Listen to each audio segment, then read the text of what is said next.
Thank you, everyone. Good afternoon. My name is Ajeta Shah, and I'm the founder CEO of Frontier Markets. Frontier Markets is a company based in Rajasthan that drives access to quality products and services to rural customers in India.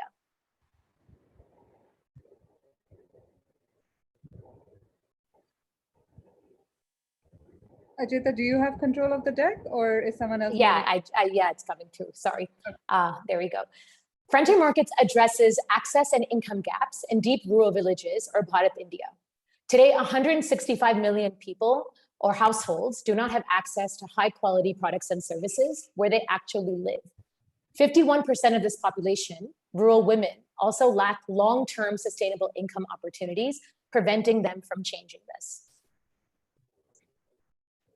We've addressed this challenge with a market-driven, customer-centric lens. Our solution has been a hybrid online-offline platform.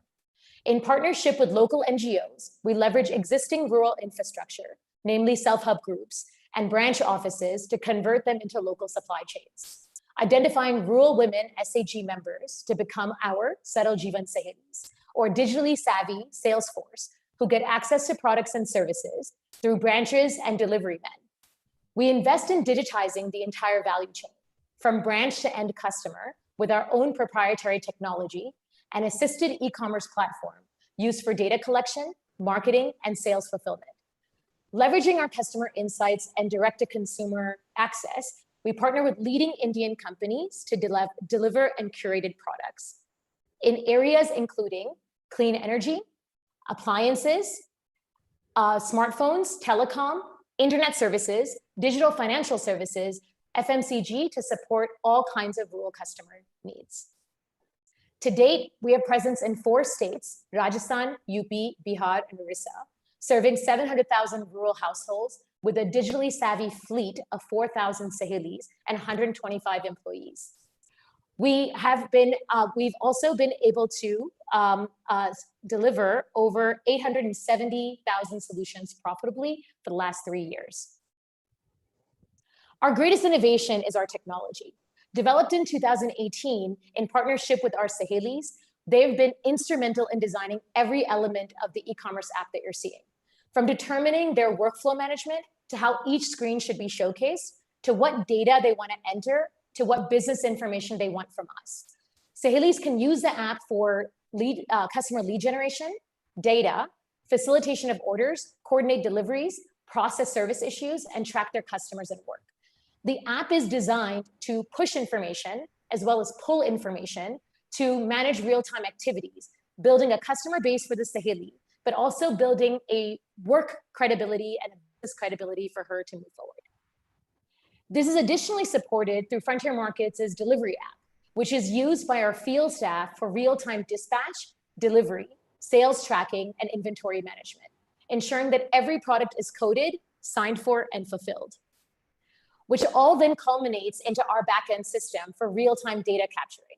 This is managed by our call center, branch managers, and data analytics team to ensure efficient processes, collect insights on customers, and drive direct-to-consumer engagement. Today, we collect over 25 variables to predict consumer demand through IVR, this app, and direct-to-consumer engagement through our Sahelis. Now, on March 23rd, when lockdown was announced, Frontier Markets doubled down on digitization. We leveraged our infrastructure to access 2,000 villages to understand what the challenges were. We knew the gaps were about essential goods delivery, income losses, gender equality challenges, and access to banking facilities. We quickly pivoted our focus from consumer durables to driving essential goods delivery, increasing the number of Sahelis in our villages to optimize access and increase employment, invest directly into direct-to-consumer digital tools to support remote management, and introduce doorstep banking services. We've built a direct-to-consumer interactive web catalog, allowing rural customers to directly provide feedback and place orders for essential goods that are delivered via the Saheli. These orders are connected to our back-end system, and local Sahelis are able to follow up. What this does is it allows both the Sahelis and Frontier Markets to manage demand faster, as well as access insights to develop a more robust engagement program to support the Saheli. Since she can't travel everywhere in her village, this supports her ability to manage customer engagement remotely. And in response to one second. This is not moving. There we go. In response to banking challenges, we partnered with Echo India Financial Services to introduce doorstep banking facilities. So basically now customers can access their Jan Dhan Yojana bank accounts at their doorstep. We're acting as an ATM. Through integrated APIs, Frontier Markets can treat cash withdrawal, cash digitization as another product on our platform, allowing customers to bridge their Aadhaar challenges, also prepare them for future cashless transactions for anything and everything that they buy with Frontier Markets. And in the last 21 days, we've already been able to see some significant success. We have already had 2,000 new Sahelis onboarded virtually through virtual training management systems. 10,000 customers have already started using the app to place direct orders. We partnered with FMG companies like HUL, Marico, Colgate, and others to launch over 140 new SKUs. And we've launched a weekly delivery model in the village, completing over 15,000 deliveries, adding 1,000 new deliveries, and ensuring that every customer that placed an order last week orders again with us. 13,000 customers have already opted in for digital banking services. So Ajit, I just want to let you know, you've hit the 5-minute mark. Any additional time will cut into your Q&A time. Sure. Yeah. Frontier Markets' strength centers around its business model, processes, and technology, and our experience in understanding the rural customer. We've successfully worked directly with NGOs and SAGs to develop a package service, and now believe that deeper shift in digital will enable us to scale in a different way. We can now work with the State Rural Livelihood Mission to access SAGs and existing staff to onboard, train, and manage a much larger network, which we see is a massive replicable opportunity. We're also doubling down on further investments in technology, adding features for direct-to-consumer engagement on our app, but also adding more financial services through our platform in partnership with fintech companies, and investing in data science and AI to create predictable patterns and insights to develop deep consumer understandings that can be further delivered to our product companies to help innovate their product basket, and invest in digital training tools to onboard people offline a lot faster. I appreciate what you said, Shushma, because I agree. I think that there's such a different level of adoption for technology, and there's a unique opportunity for us to now double down on that training and make that work. So keeping that in mind, the questions that I had for the panelists was around looking at this on a COVID lens, regular lens, and an innovation lens. Knowing our deep digital and rural connect, what other products and services do you think would provide value for our rural customers in those three segments, but also how do you see partnership models evolving or innovating, leveraging our kind of platform? Thank you so much for your time. Ajit, is there any one panelist you'd like to direct either of these questions to, or? I think I would be open because I think everyone comes with their specific expertise. Yeah. Super. Sushma, Amitesh, Abhishek, were you able to catch the question? Would you like it repeated?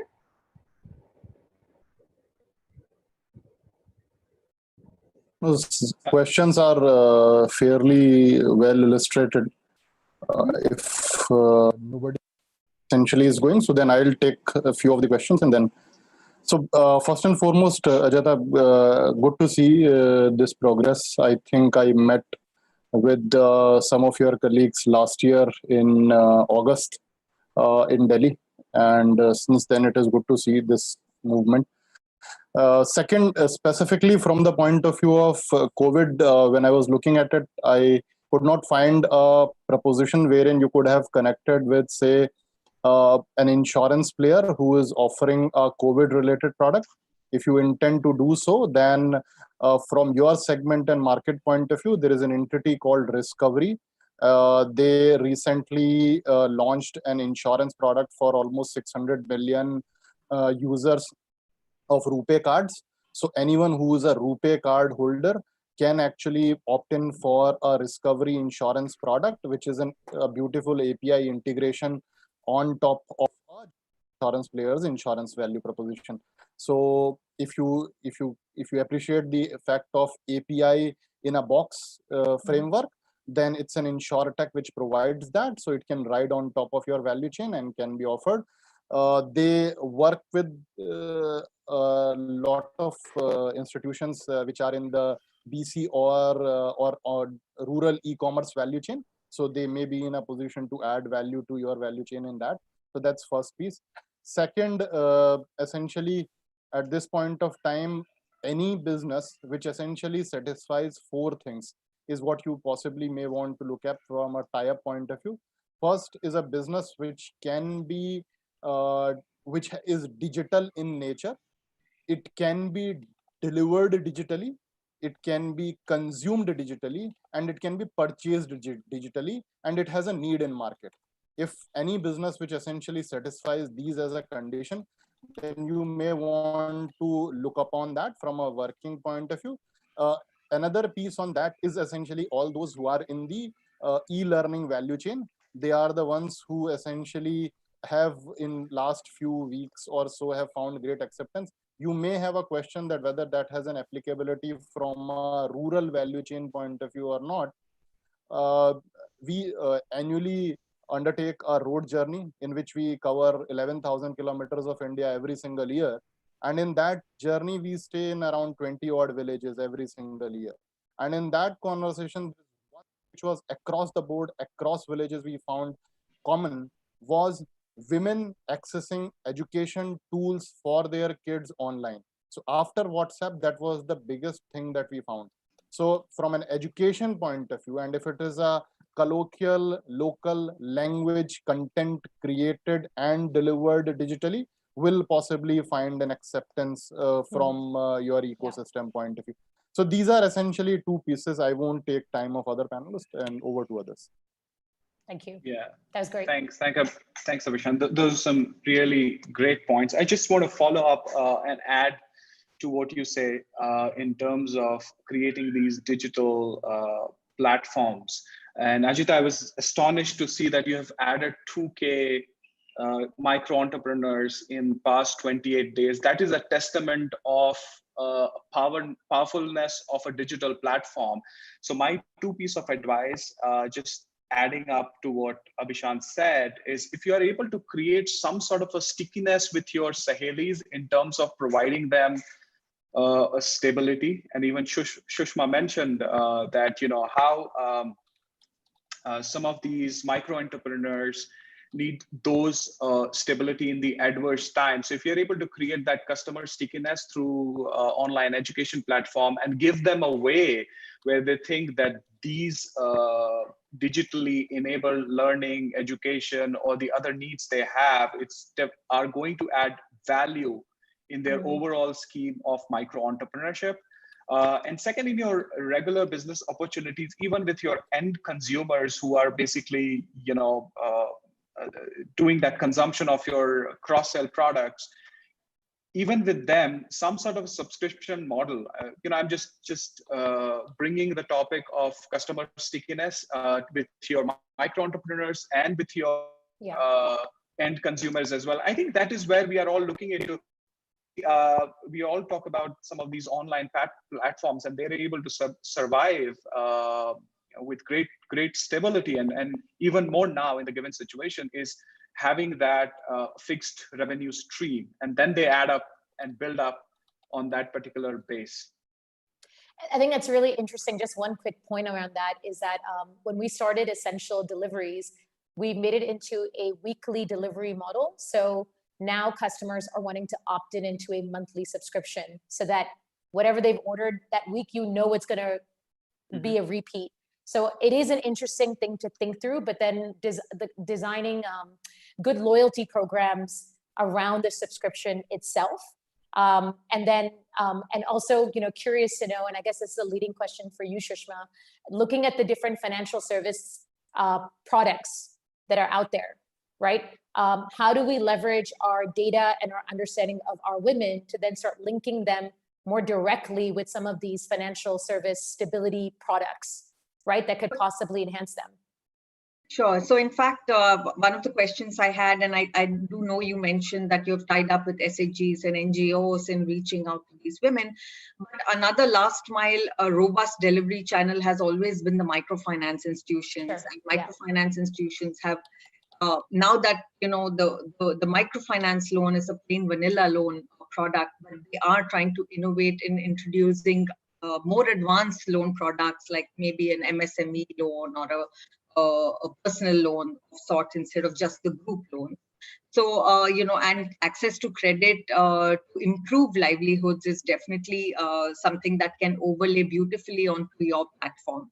And as Abhishant mentioned, insurance is the need of the hour for, especially women are very particular. And I think all these years, insurance has largely been a push product. But now with the awareness levels going up, more so in the health space, and with the emergence of new products in the pocket insurance product space, I think there's definitely a marriage of innovation, digital platforms, and product manufacturers who can come together to service this segment well.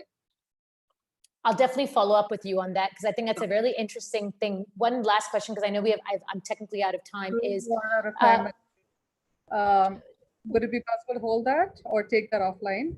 Okay, so I'm just going to say 3 words. Will digital reduce transaction costs as a value for MFIs? Just keep that in the back of our mind. Yeah? Okay, thank you so much. Okay, you do have, Ajita, 5 or 6 Q&A questions that have come to you. What we do is share those with you afterwards if we're not able to address it here. But what's really exciting is that, your innovation sort of driving thinking in the audience and driving, hopefully, outreach for you as well. So very excited to see that. Thank you so much for your time. Thank you. Thanks a lot. Absolutely.